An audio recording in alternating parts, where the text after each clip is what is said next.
Welcome back. In our previous episode, we witnessed the astonishing rise of Homo sapiens, from vulnerable, insignificant creatures, no stronger than ants on the food chain, to the rulers of the natural world. Our journey was shaped by more than just evolution. It was driven by need, by adaptation, and by imagination. From small bands, we formed tribes. From tribes, we built societies. Then came the agricultural revolution, when we traded the freedom of nomadic life for the stability of farming. And once humans began producing and storing surplus food, everything changed. Wealth appeared, ownership began, and soon after, money was born.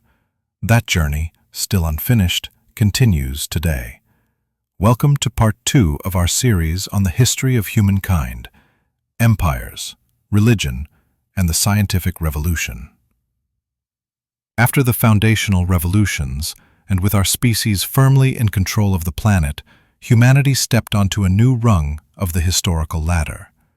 Beyond the ancient civilizations, empires emerged, vast, powerful structures that stretched across continents. But what exactly is an empire? And are they always negative forces?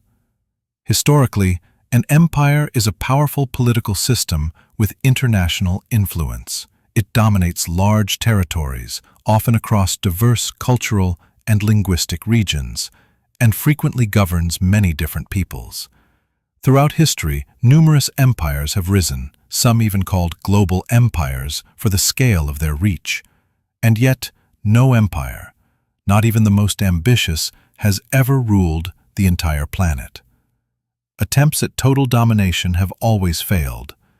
Napoleon's France, the Axis powers of World War II, all were brought down by the same fatal flaw: overreach fueled by nationalism or personal ambition. So what defines a true empire? Two things stand out. It must govern over multiple, distinct peoples, cultures with different languages, religions, or customs.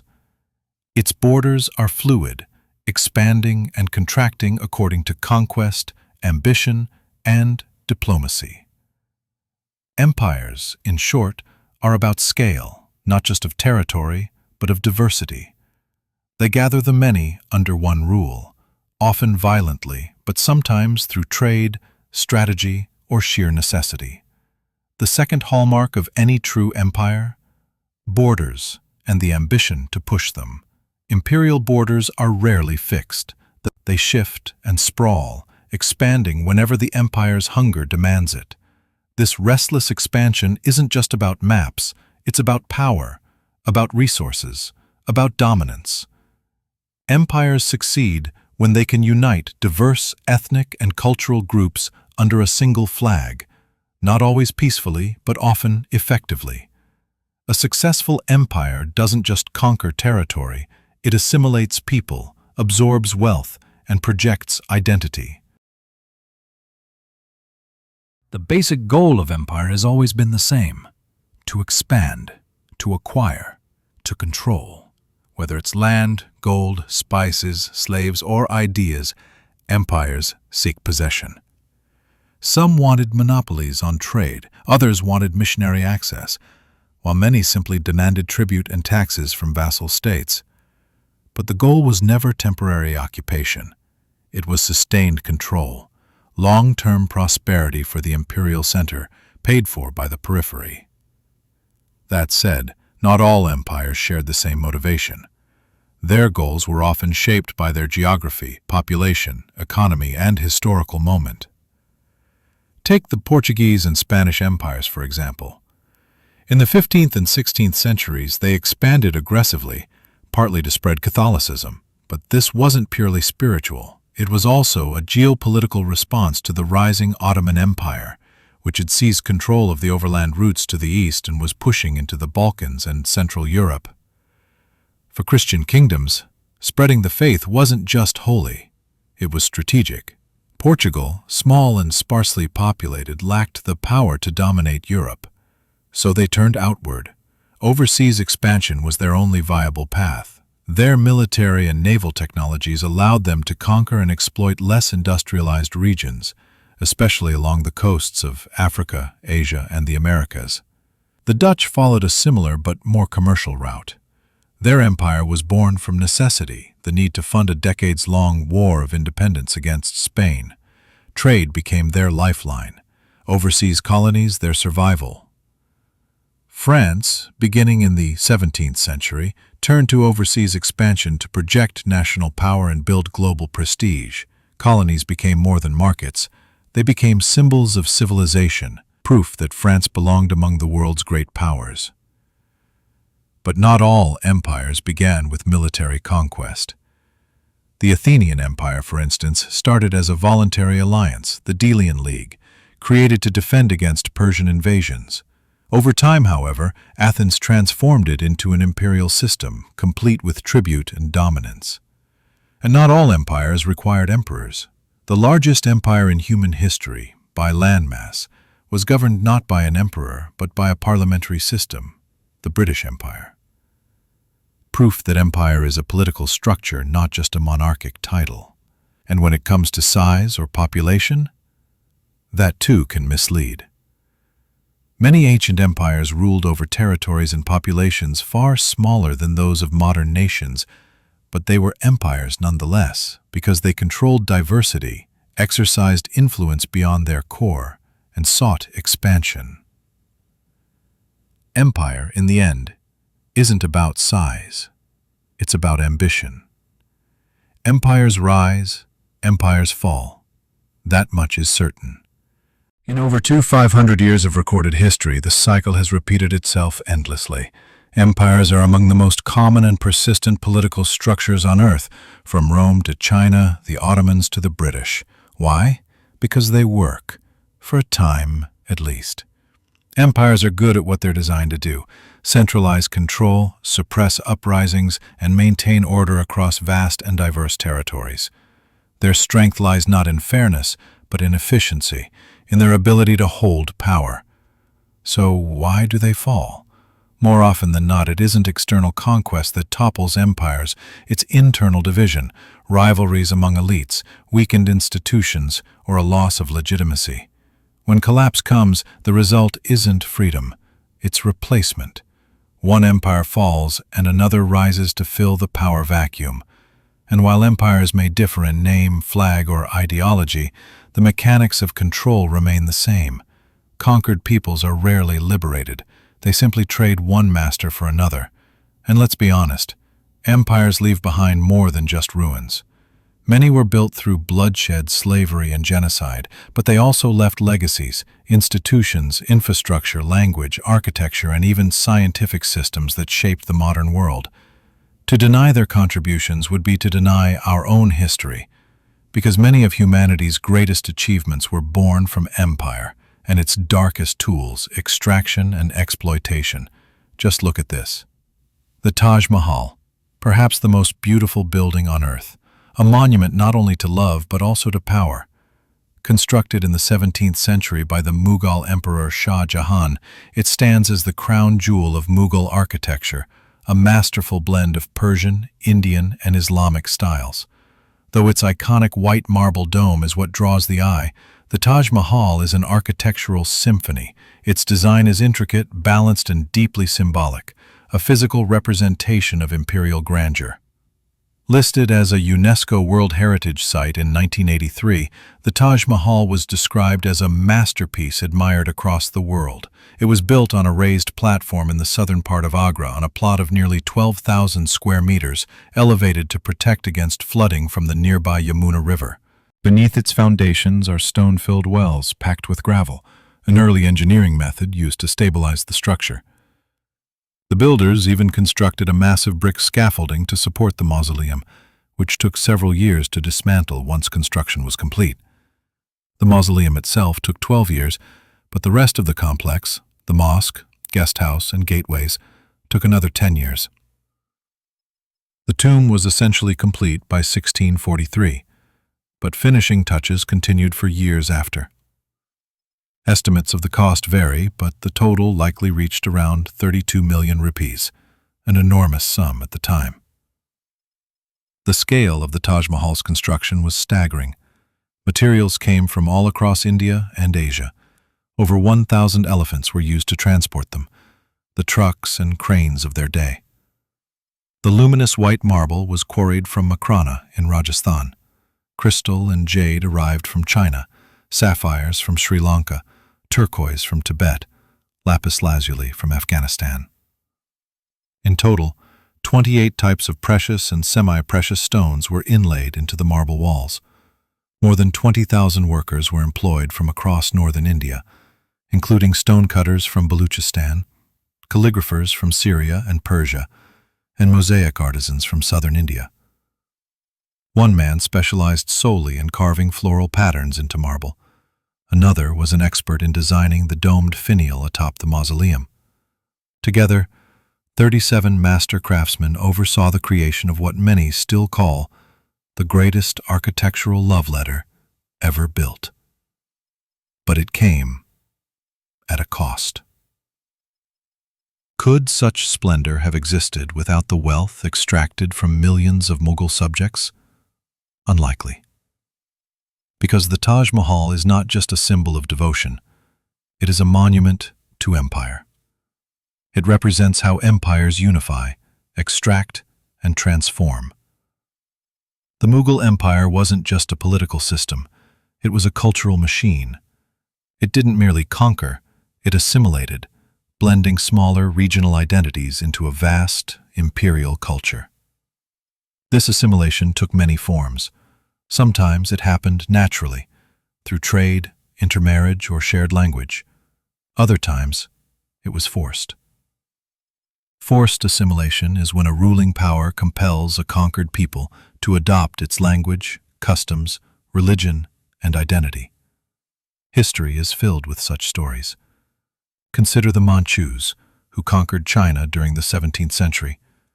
Ironically, many of them later adopted Han Chinese surnames and traditions, a case where the conquerors became culturally absorbed by the conquered. Contrast this with Han Chinese expansion into regions like Yunnan, Guangxi, Fujian. Here, assimilation was deliberate and aggressive. Entire cultures were absorbed into the Chinese system over centuries. But not all peoples were so easily erased. And this isn't unique to Asia. Look at the Jewish people, a civilization without a country for nearly 2 millennia, yet never culturally extinguished. Even in the 21st century, conflicts over land, religion, and identity between Israel and the Arab world remain at the center of global politics. But nationalism, once a powerful force, is beginning to fade. In its place, globalization has emerged, an era where borders blur, cultures mix, and economies intertwine. Nations now open themselves to international trade, foreign oversight, and the constant hum of global opinion. And in this new world, one force still persists, as old as the first firelit stories under the stars: religion. Polytheism offers a radically different view of the universe. Unlike monotheism, which centers around a single, all-powerful deity who governs everything from morality to fate, polytheism is far more humble. It doesn't promise rewards for obedience, it doesn't ask for total devotion. In fact, it tells you this: you don't need to ask the gods for everything. You just need to accept the world as it is, with all its joys and all its suffering. To reach the highest powers of the cosmos, you must surrender your ego. Let go of desire, accept poverty, illness, failure, even death, not as punishments, but as part of the natural flow of existence. For a devout monotheist, this worldview can feel alien, even unsettling. How can one believe in divine power yet not ask it for help? And yet, from polytheism emerged fascinating spiritual hybrids, including dualistic religions. These faiths believe the universe is not ruled by one God, but by two opposing forces, good and evil, light and darkness. The cosmos becomes a battlefield, not a hierarchy. But belief wasn't always tied to gods. By the 1st century BCE, a new wave of thought spread across Asia. In India, Jainism and Buddhism. In China, Taoism and Confucianism. In the West, Stoicism, skepticism, and Epicureanism. These traditions didn't deny the gods, but they viewed them differently. The divine was no longer a ruler to fear, but a metaphor for natural law. The universe wasn't governed by will, it was governed by patterns. Polytheistic cultures often allowed for religious tolerance. They didn't persecute non-believers or burn heretics. The ancient Egyptians, Romans, and Aztecs rarely sent missionaries. They didn't wage war for souls. They conquered for power, but not for conversion. But over time, even in polytheistic societies, something began to shift. Some followers grew attached to a single protective deity, believing that God was not one among many, but the one. And just like that, monotheism was born. Now, this God wasn't just powerful. He was supreme, personal, jealous.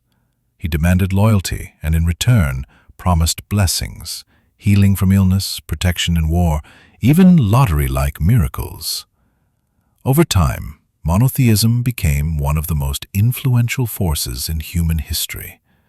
It offered structure, hope, but also fear and a deep dependence on divine will. Because instead of believing in themselves, many people placed their fate entirely in the hands of an invisible power. Rather than take action, they waited for salvation, for guidance, for judgment.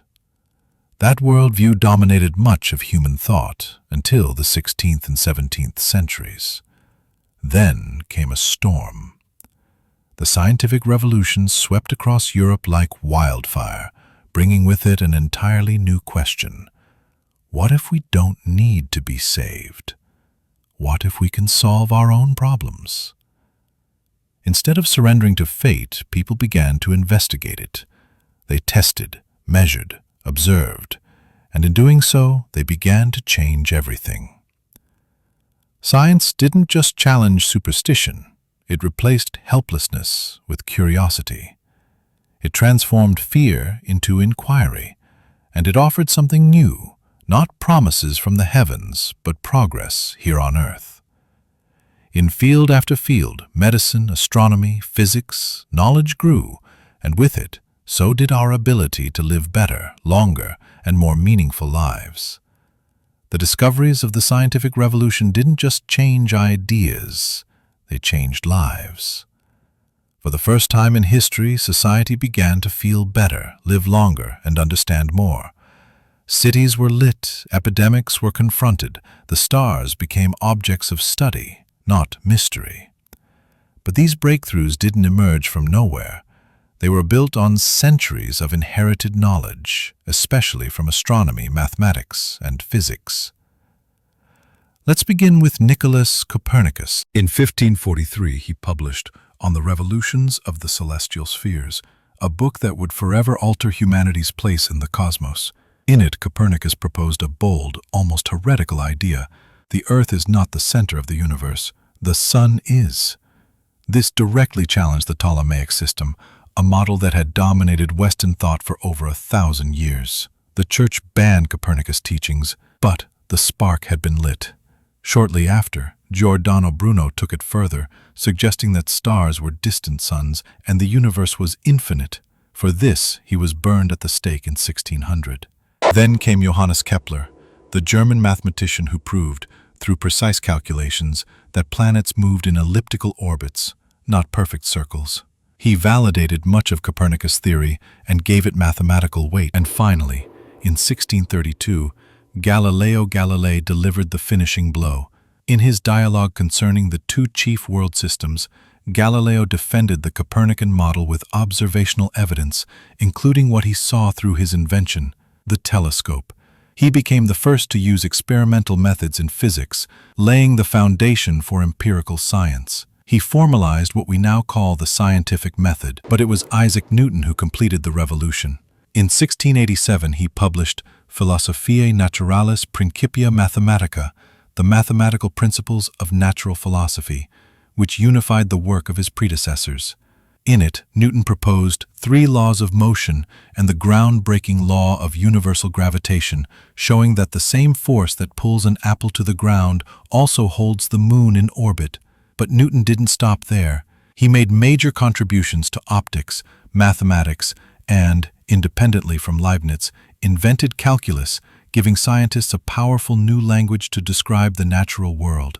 As the 18th century unfolded, scientific discovery accelerated. New theories in chemistry emerged, the foundations of biology were laid, and physics began peering into the invisible. But make no mistake, this revolution was still about understanding, not building. It would take another revolution to turn science into industry. By the late 1700s, the world stood on the edge of transformation. Science met invention, and the result was the Industrial Revolution. In 1712, Thomas Newcomen built the first practical steam engine, used to pump water from coal mines. But it was James Watt, in 1784, who perfected it, creating an engine that powered machines and factories. In 1764, James Hargreaves invented the spinning jenny, revolutionizing textile production. A few years later, Edmund Cartwright created the power loom, increasing output by nearly 40 times. In metallurgy, Abraham Darby pioneered the use of coke instead of charcoal to smelt iron, opening the door for large-scale metal production. In 1784, Henry Cort developed a method to convert pig iron into wrought iron and soon after into steel, the backbone of modern infrastructure. Transportation was revolutionized, too. In 1814, George Stephenson built the first successful steam locomotive. Soon, railways stretched across England. By 1858, there were over 40,000 kilometers of railway worldwide, 40% of which were in the United States. The world was changing, not slowly, but exponentially. And all of it, from trains to factories to steel beams, had its roots in a question once asked by Copernicus. What if the Earth is not the center of everything? The United States accounted for 40% of the world's railway lines by 1858, a symbol of how quickly industrial progress could reshape a nation, but the railroads were just the beginning. In 1837, Samuel Morse invented the telegraph, giving birth to the modern age of long-distance communication. By 1851, undersea telegraph cables were laid across the English Channel, and soon across the Atlantic. The Industrial Revolution wasn't just transforming factories, it was transforming entire systems: textiles, transport, telecommunications, metallurgy, machinery. This was more than technological advancement. It was the rise of an entirely new infrastructure, one powered not by muscle, water, or animals, but by steam, coal, and steel. In the 19th century, these technologies were refined, scaled, and globalized. New machines didn't just exist, they defined life, influencing everything from how people worked to how they fought wars and governed cities. The age of industrial capitalism had begun, and Great Britain, France, the United States, and later other Western nations led the way. What emerged was a truly industrial society, one that exported not only goods, but power, ideology, and control. And this new power needed more than fuel. It needed resources, it needed markets, it needed empires. When the First Industrial Revolution began, many non-European societies were still in pre-industrial states. That didn't last long. European powers, backed by science, technology, and centralized governments, spread outward. They sailed the seas in search of raw materials, cheap labor, and new frontiers to dominate. One defining example? The journey of Christopher Columbus, funded by the Spanish crown in the late 15th century.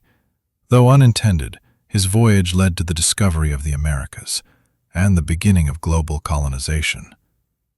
For Europe, it was an age of extraordinary gain. For the rest of the world, it was an age of destruction.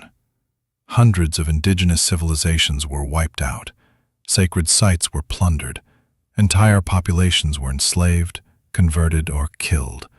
And that was just the beginning.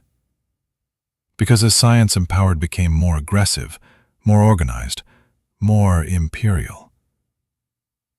It is no coincidence that the largest empire in human history, the British Empire, emerged from this very context. The British Empire began with small overseas colonies and trading posts in the late 16th and early 17th centuries. But as Britain's industrial and naval strength grew, so did its global reach. By 1922, the British Empire ruled over 458 million people, nearly 1/4 of the world's population. Its territories covered approximately 33.7 million square kilometers, about 1/4 of Earth's land surface. No empire, before or since, has matched it in geographic scale. The British Empire's legacy, both praised and condemned, is still felt today. The English language, British legal systems, colonial borders, global trade routes, railway infrastructure, and so the saying was born, "The sun never sets on the British Empire." Because at any given moment in history, the sun was shining on at least one of its many colonies. Of course, Britain wasn't the first to build overseas empires. In the 15th and 16th centuries, Spain and Portugal led the age of discovery, charting sea routes, conquering new lands, and extracting unimaginable wealth. Their success sparked fierce competition. By the 17th and 18th centuries, Britain, France, and the Netherlands followed suit, establishing colonies and trading networks across the Americas, Asia, and Africa. A series of wars, including many fought between Britain, France, and the Dutch, eventually positioned Britain as the dominant power in North America and India, even though its influence on the European continent remained limited. Still, its eyes weren't on Europe. They were on the world. After 1763, as powers like Prussia, Austria, and Russia rose in the East, Europe extended its reach to every corner of the world. Local customs, laws, and belief systems were gradually replaced by European supercultures, shaped by Western science, Western religion, and Western democracy. Though these empires have long collapsed, their cultural legacy lingers, and perhaps no legacy is more enduring than capitalism. You and I, all of us, participate in it daily. We trade our time for money, we measure success by material wealth. Across continents, from skyscrapers to slums, our lives orbit the same invisible force, the pursuit of capital. In doing so, capitalism, supercharged by science, has quietly eroded the influence of traditional culture, especially religion. People no longer strive for paradise in the next life, they seek satisfaction in this one, comfort, entertainment, personal success. And so we consume more goods, more services, more experiences, all in the name of happiness. After centuries of war and bloodshed, the world, for now, feels relatively at peace. We live in the age of globalization, controversial, imperfect, but undeniably transformative. Globalization has critics. They say it erases cultural diversity, turns nations into homogenized, shallow reflections of one another. And yet, globalization has done something remarkable. It has created mutual dependency. In today's world, a single conflict can crash global markets. A war in one region can ripple across continents. That's why since World War II, we've seen no major global conflict, aside from the tragic war in Ukraine. The second half of the 20th century was arguably the most peaceful era in human history. Humanity has tried more than ever before to walk away from violence. In the hunter-gatherer age, roughly 30% of adult males died from murder or combat. In modern society, it's closer to 1%. That's not just a statistic, it's a civilizational triumph. But let's be clear, peace is fragile. War is always waiting in the shadows. One more world war, and our species might not survive it. And so our journey through the history of Homo sapiens comes to an end. From the savannas of East Africa to the skyscrapers of global capitalism, we've traveled over 300,000 years in a single story. Have we, as a species, lived a miraculous journey? And more importantly, where are we going next? That, no one knows. All we can do is wait and watch. Until then, thank you for joining us on this exploration of human history. We'll see you next time. Stay curious and stay human.